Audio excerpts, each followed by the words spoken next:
Om Namo Bhagavate Sri Ramanaya. Today I am here to introduce a fellow devotee, Dinu Patel Ji. He was born in India. He earned a BE in electrical engineering before moving to the United States to complete a master's in electronics.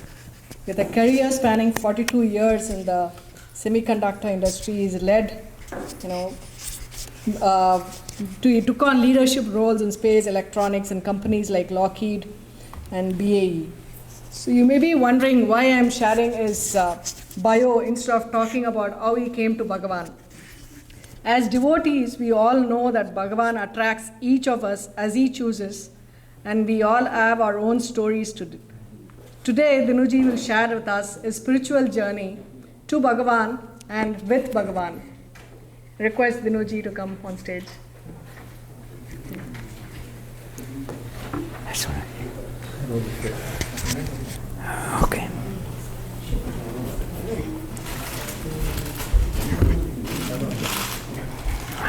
Just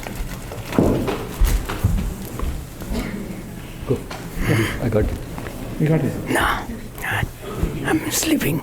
Yes. Yeah. I couldn't go on the other side. That side is no. There's no step. This is the best way. Thank you. Thank you.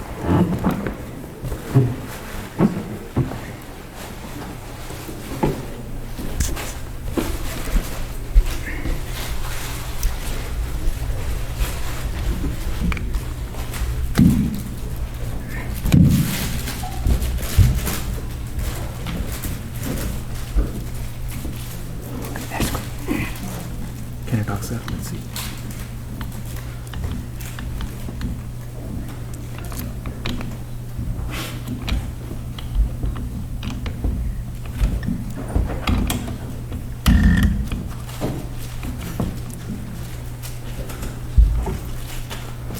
It's not holding it. Okay. Om Namo Bhagavate Sri Ramanaya. Namaskar to everyone. I know I'm supposed to say Unuke, Namaskar, but there'll be a lot of Unukes. I was asked to say a few things about how I came to Maharshi. I did not come to Maharshi. Maharshi got me. We often go to shows and movies, whether it's Kennedy Center or Wolf Trap or Radio City Music Hall. We come out, we applaud the audience, we applaud the actors, the musicians, the people who did all the costumes. We forget who is behind the scenes, pulling the strings. Who is it that made the whole thing happen? So same thing happened in my case.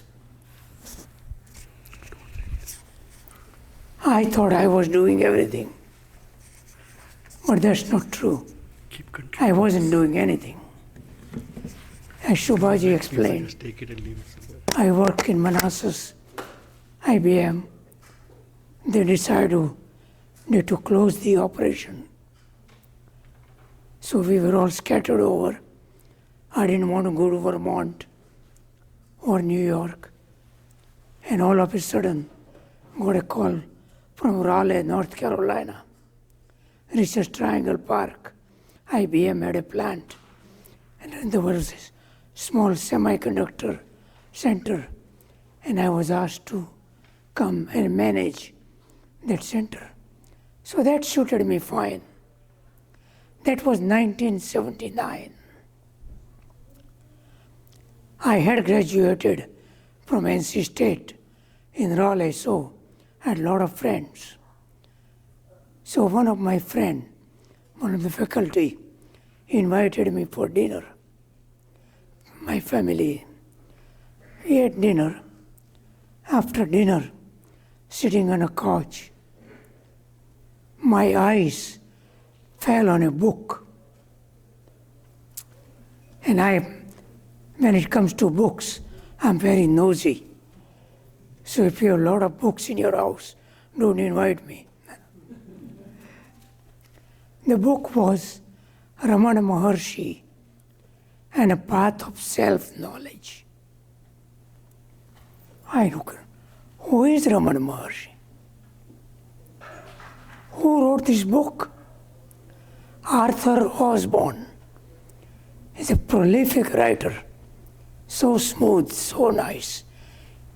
An Englishman who lived in the ashram.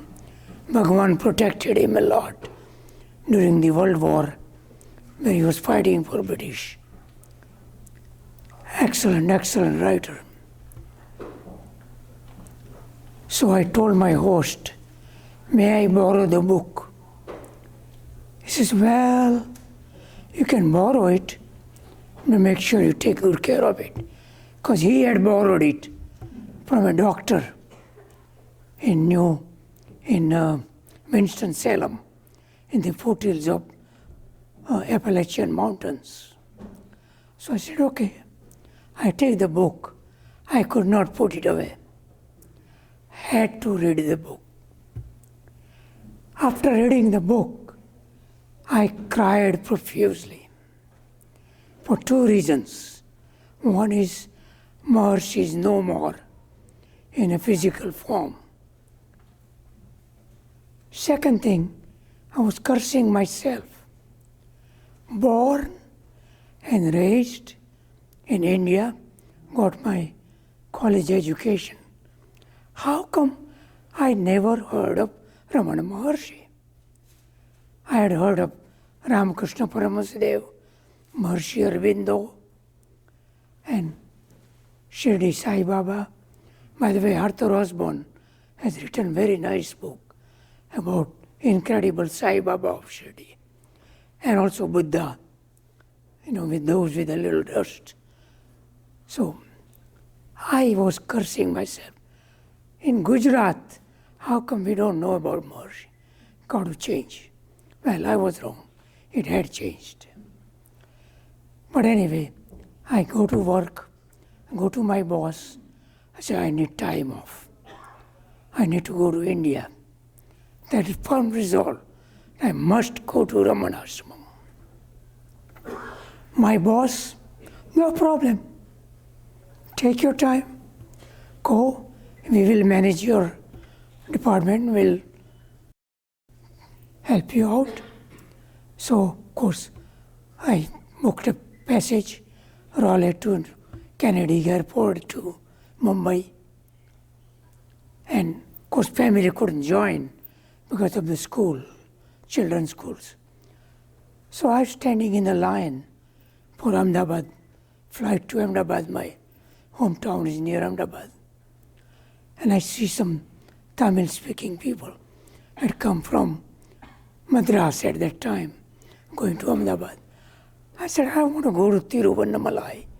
How would I go? He says, oh, no problem. You're going to Ahmedabad? I said, yeah. There's a person called K. Shivraj. He's a government officer. He will guide you. I said, great. So I go to my parents' house. I mentioned it to my father. Oh, I know K. Shivraj. Because my father is associated with government. He was a deputy collector here and collector there, and now he's a secretary of one of the departments. It's fine. Asked my father-in-law, he knew Shivraj because of the municipal connection. So I called K. Shivraj. He says, oh, great. He was so happy to see somebody coming from America and asking for Tiruvannamalai. There is a train going to Madras. At that time there was no Chennai, so we all called it Madras.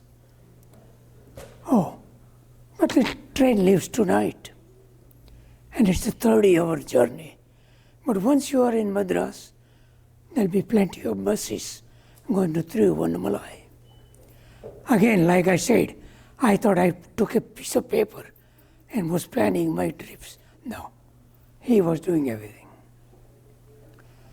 So my father dashes into district collector's office. My son wants to go to Madras. Train leaves today. Find the passage. Oh. So, sure enough, I didn't realize they had VIP tickets or whatever. And he got me a sleeping berth in the Navjivan Express that leaves Ahmedabad, goes to Chennai. Great. Meet me, the person said, meet us at the train station, half hour before. Go to the train station. I see Mr. Kapadia, who is one of the staff from the district collector's office. He gave me the ticket. So maybe that was it. Maharshi had plans. Nice berth, sleeping berth carried. And in the next berth, there was a Marwadi businessman. He was traveling to Madras from Ajmer, and he befriended with me. A little younger than I am, but every station he will come ask me, you need water, you need food, you haven't eaten. Maharshi sent me to cater me all the way to Chennai. For 30-hour journey is not a small thing. Okay, we go to Madras. I didn't want to stay in any hotel because I had a bad experience in Madras, in Bengaluru. But I knew Gujarati Samaj. I had stayed there before. So I go to Gujarati Samaj. Again, very nice, after 30-hour train journey, nice sleep, nice Gujarati food. Get up in the morning, go to the front desk. Say, I want to go to Tiruvannamalai, but I don't know where to go, how to get. Oh, no problem. See the street here? I say, yeah. Well, at the end of the street, there is a Mufassil bus station. I'll take you there. Oh, Swami, great. So I go there. I'm not kidding, no exaggeration. Exactly what happened. There was a dispatcher standing there. And he said, sir, where do you want to go? I said, I want to go to Tiruvannamalai. Before my words finished from the lips, a bus pulls in. Number 22, Tiruvannamalai. I didn't plan for it. I didn't ask for it. And the dispatcher says, sir, make yourself comfortable. Great. Empty bus, choose your own seat. Sit down. Pulled out a 10 rupee bill. Conductor came in and gave me the ticket. I was happy. As the bus progressed to the city, more and more people came. The conductor kept coming back to me and saying something in Tamil. I don't understand Tamil. He didn't understand anything else. Nobody in the entire bus knew anything other than Tamil.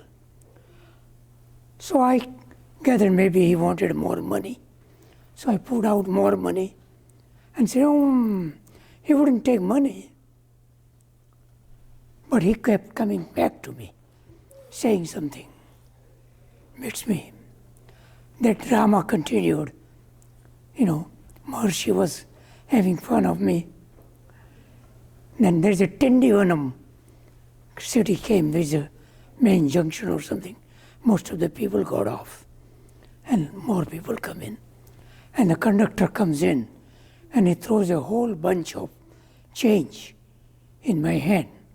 Then it occurred to me, he was asking for exact change so that he didn't have to do what he did.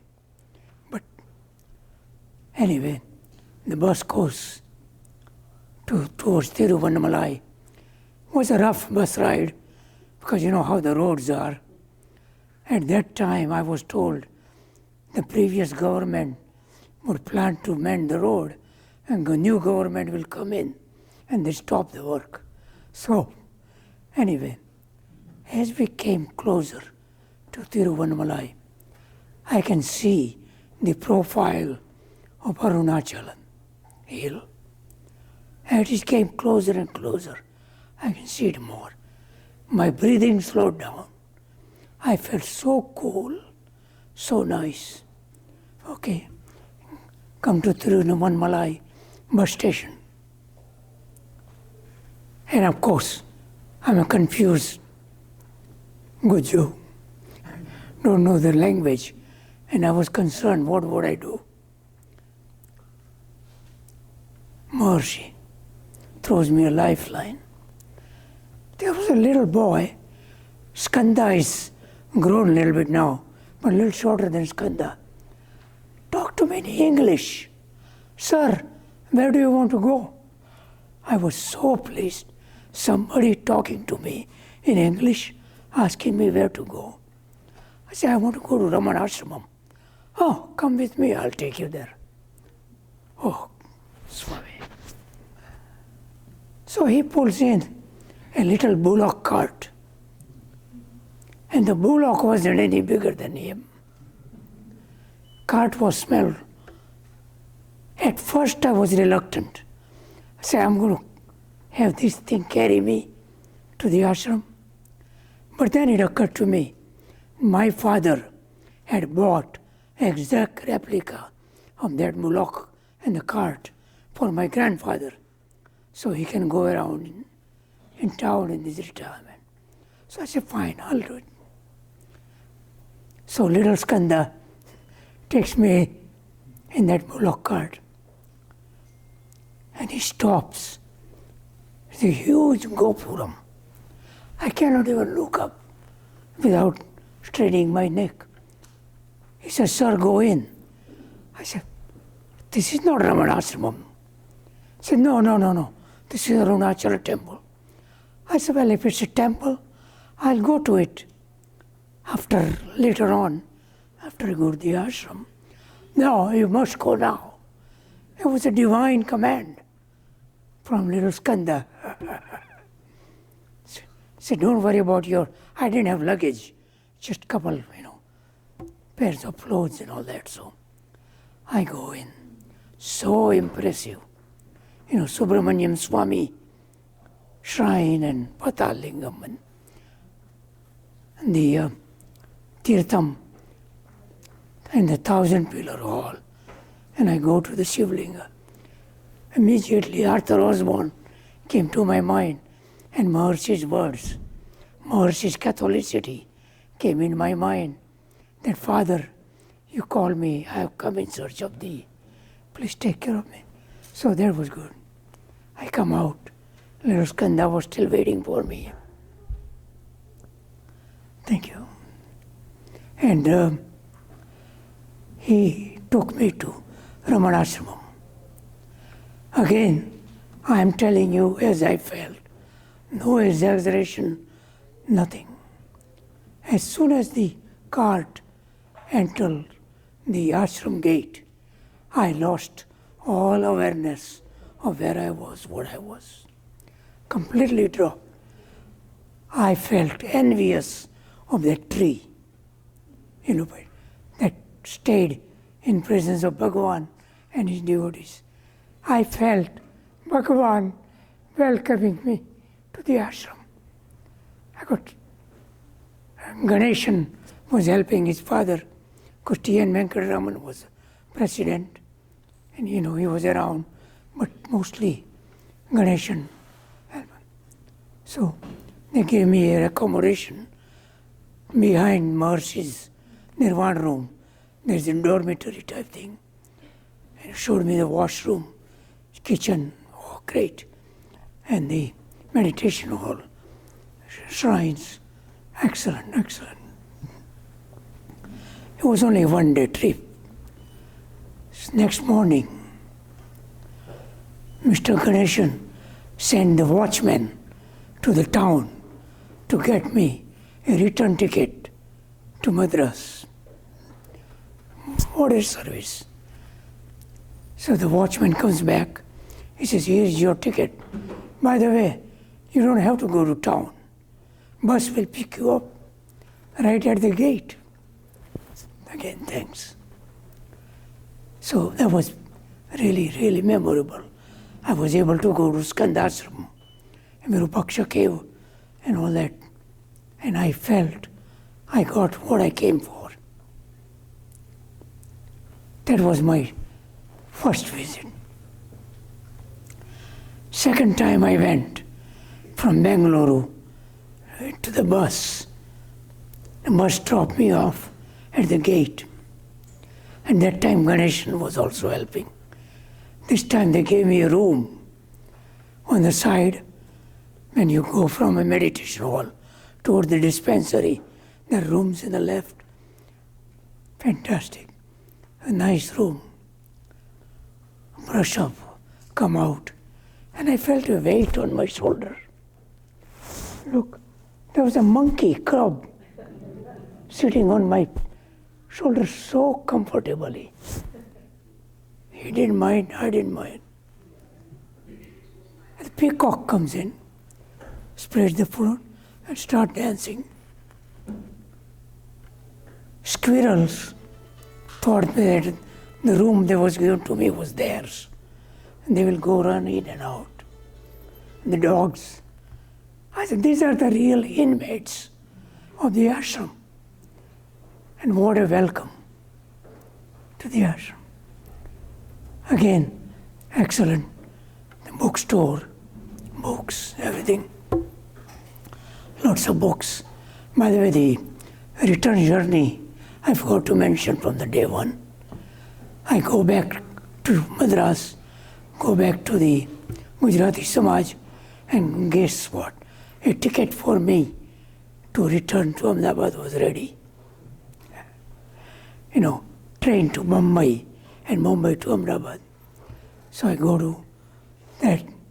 I go to the station, to the bus station to go to my village. My bus was waiting there. I came climbing in the bus. I see a person there I knew. He was a bank manager from the local. He wouldn't let me buy my ticket. He has to buy my ticket. Anyway, I go, and I had a heavy luggage of books. And my mother had a domestic helper. She saw me, and she took the bags and carried it to my house. Very heavy bag of books. But anyway, so that was my visit. The third time also, this time it was a video coach from Bangalore. Again, they dropped me off. This time, Manni Subramanian, Manni uncle, was helping the father. And they gave me a room in the Morvi compound across from the road. Nice room. The library was there. And guess who was helping the library? David Godman was in the library helping. Very, very helpful person. He helped me so much. I wanted to look at Sanskrit Ramayana, and he fetched me. Aditya Hridayam showed me. I wasn't satisfied. He gave me another Valmiki, another Sanskrit Ramayana, another sloka, different sloka, but at least I got the word I wanted.